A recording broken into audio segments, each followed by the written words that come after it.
water do you really need? And is it possible to drink too much? In this podcast, I explain why the advice to drink 8 glasses of water each day is a myth that needs to be busted. And then I'll outline that while even though it is very rare, it is possible for a healthy person to drink too much water, with the consequences of this potentially being life-threatening. So endurance athletes, take note, this could apply to you. Welcome to the Thinking Nutrition Podcast. My name is Tim Crow, and I'm a career researcher, educator, and science communicator, with most of this spent in the field of nutrition. How do you make sense of so much conflicting information in the field of nutrition?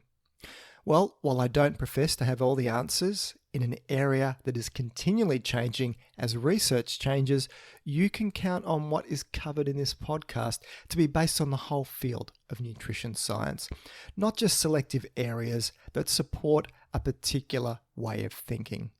And this podcast will always be free from any commercial product tie-ins, endorsements, or advertisements. Just credible nutrition science presented in plain and simple language, and then translating this into what it means for your health. So on with today's show. Water makes up about 60% of an adult's body weight. All that water is there for a reason, as without it, essential life processes could not occur. So water is needed to carry nutrients and waste products throughout the body. It's there to maintain the structure of large molecules such as proteins and glycogens. It's there to participate in metabolic reactions and to maintain blood volume. Water also serves as a solvent for minerals, vitamins, amino acids, glucose, and many other small molecules so they can participate in metabolic reactions.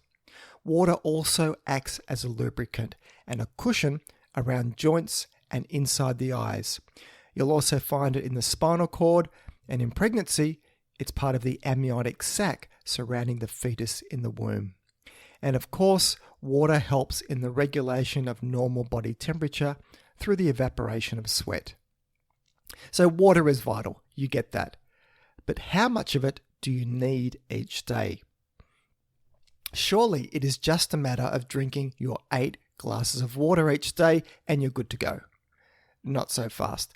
If I had to nominate one pervasive myth in nutrition, it would be the popular advice that we should drink at least 8 glasses of water a day.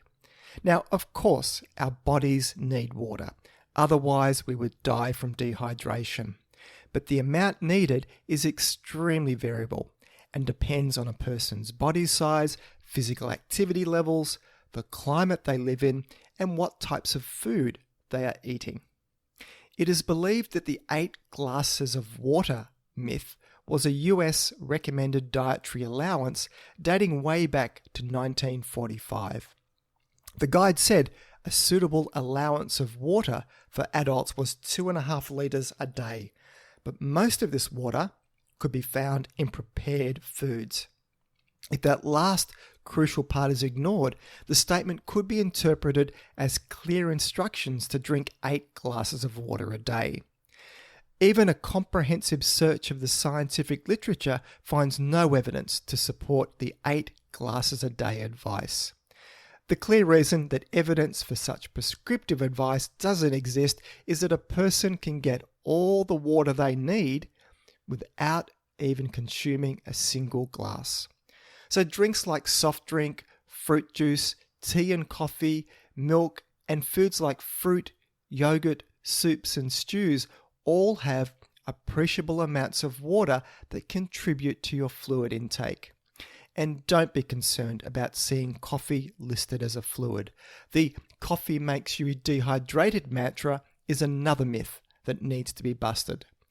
Drinks such as coffee, tea, and cola do have a mild diuretic effect from the caffeine, but the water loss caused by this is far less than the amount of fluid consumed in the drink in the first place. And also for habitual consumers of caffeine, you rapidly get used to having that caffeine all the time. So you actually don't lose much fluid at all. It is only alcoholic drinks which have a dehydrating effect.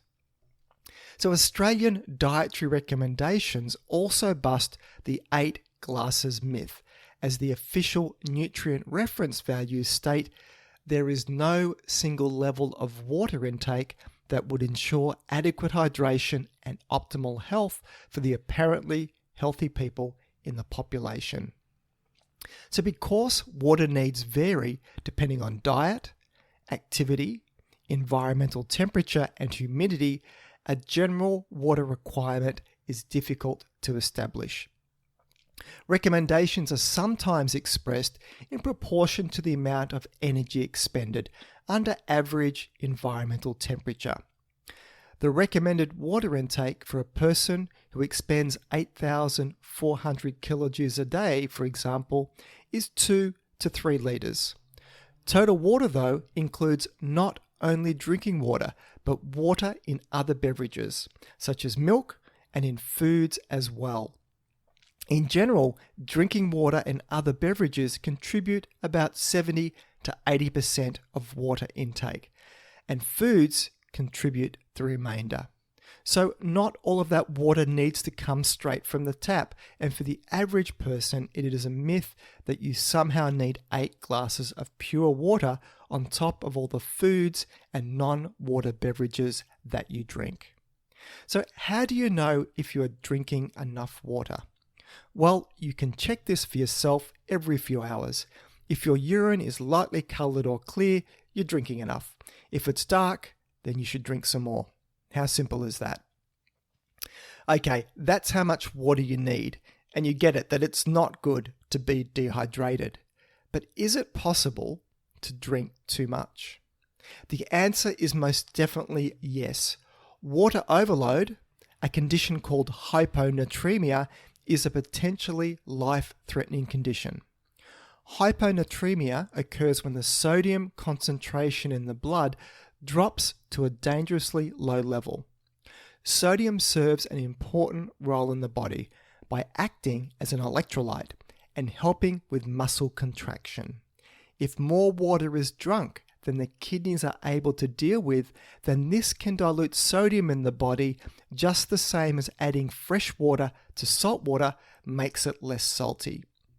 Before you get too concerned every time you have a glass of water, take heart knowing that water overload in healthy people is incredibly rare. Most cases occur because of medical problems where water cannot be excreted efficiently, such as in people with impaired kidney function. Some isolated case reports have also described hyponatremia occurring in people with mental illnesses who consumed massive quantities of water in a very short period of time. Hyponatremia has also been seen in otherwise well-hydrated people who have drunk around 3 litres of water over an hour in an attempt to foil drug tests.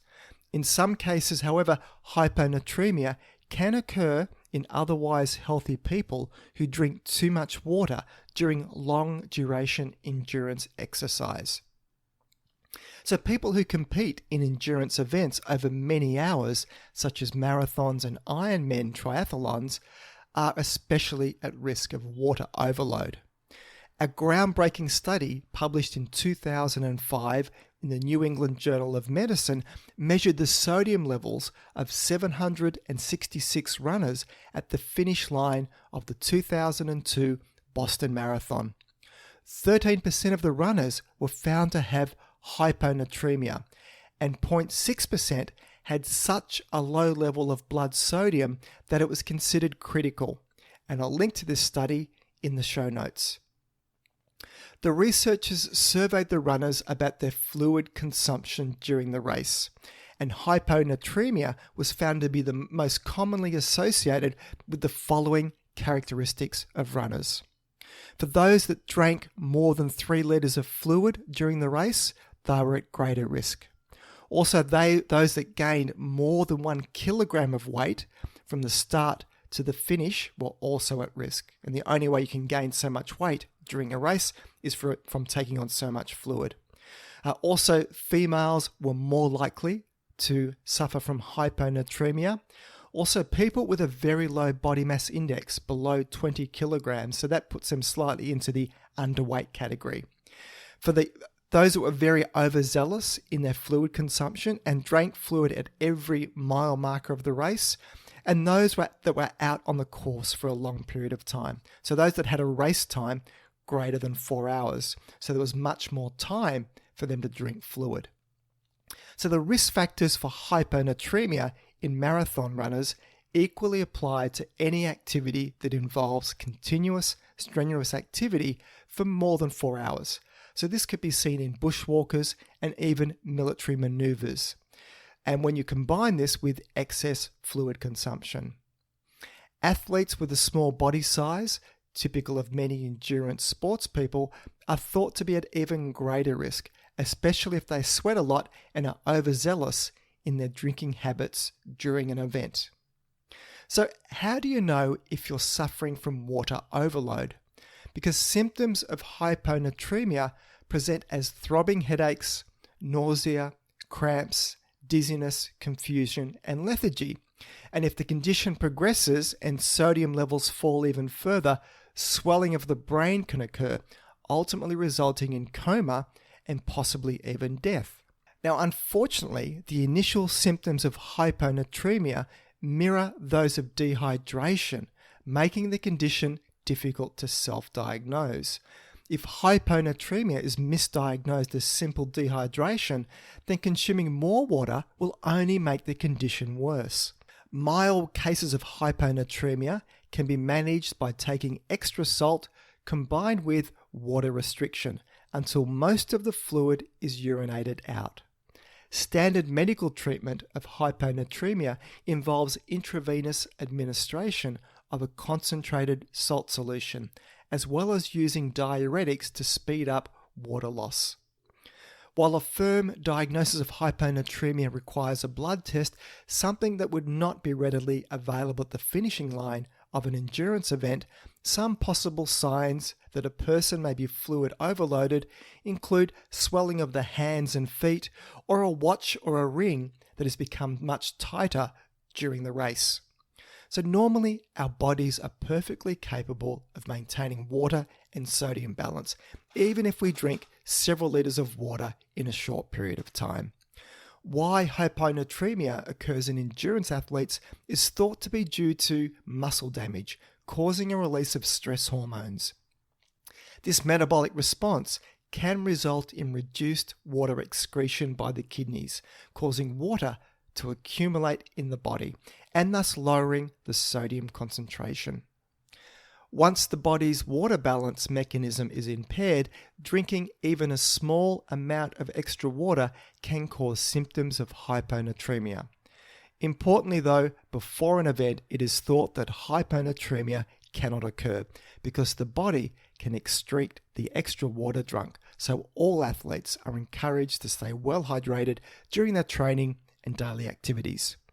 So pre-event, drinking about half a litre of fluid 2 hours before race time will allow the body plenty of time to remove the extra water, while still ensuring the athlete is well hydrated. So how does a person walk the fine line between staying well hydrated during an endurance event, while at the same time not risk becoming fluid overloaded? For events of several hours in duration, self-weighing may be a good option. If a person is well hydrated at the start of an event, then any weight gain during the event may mean a person is carrying too much extra fluid and should ease up on the drinks. Knowing how your own body responds to activity and fluid hydration strategies will enable you to be better prepared for competition and keep your hydration status in the optimal zone. Hyponatremia is a potentially dangerous condition caused by excessive drinking combined with abnormal water retention during exercise. People should be aware of the symptoms of water overload and aim for adequate, but not excessive, fluid intake during endurance-type sports. During the event, it is recommended that a person aims to consume about 300 to 500 ml of fluid, preferably a sports drink that contains salt, every 30 minutes. For slower, smaller athletes who are exercising in mild conditions, less fluid may be required, while for well-trained athletes competing at high intensity in warm conditions, more fluid may be needed.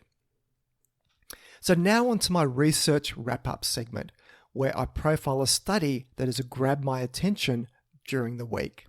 And this one certainly has some relevance for all of us households living the ISO life and making minimal trips out. The research is all about the benefits of having a good stock of frozen fruit and vegetables, with a new study finding that having convenient frozen fruit and vegetables always on hand in the freezer is a way to boost fruit and veg consumption with no trade-off in the nutritional quality of the diet. Dietary surveys in Australia point to just 7% of people eating the recommended 5 servings of vegetables each day, while just half of Australians make it to the recommended 2 servings of fruit each day. One possible way to help address the fruit and vegetable consumption gap is to promote ways to make them more accessible and convenient. The limited shelf life of fresh produce can mean that it isn't always possible to have plenty of fresh produce on hand and at home, especially if regular access to a supermarket or greengrocer isn't always possible.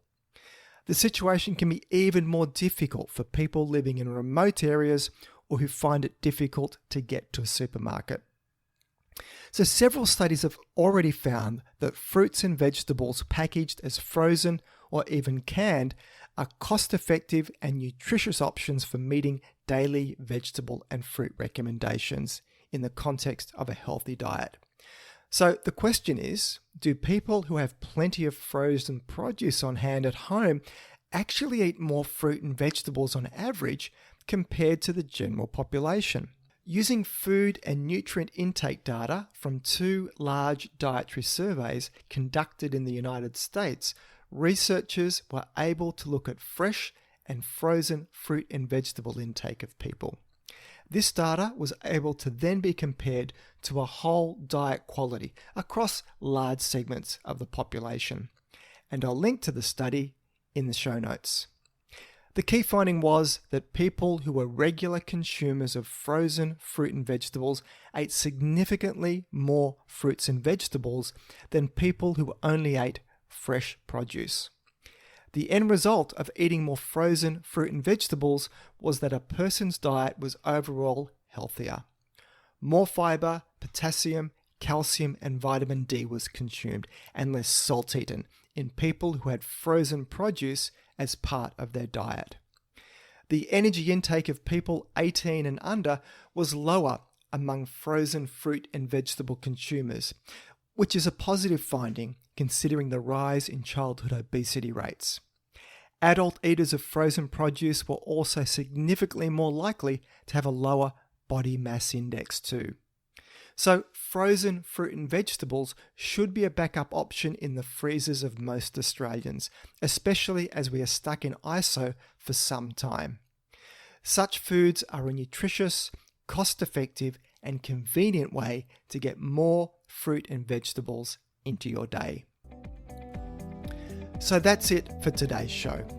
You can find the show notes either in the app you're listening to this podcast on, if it supports it, or else head over to my webpage at thinkingnutrition.com.au and click on the podcast section to find this episode to read the show notes.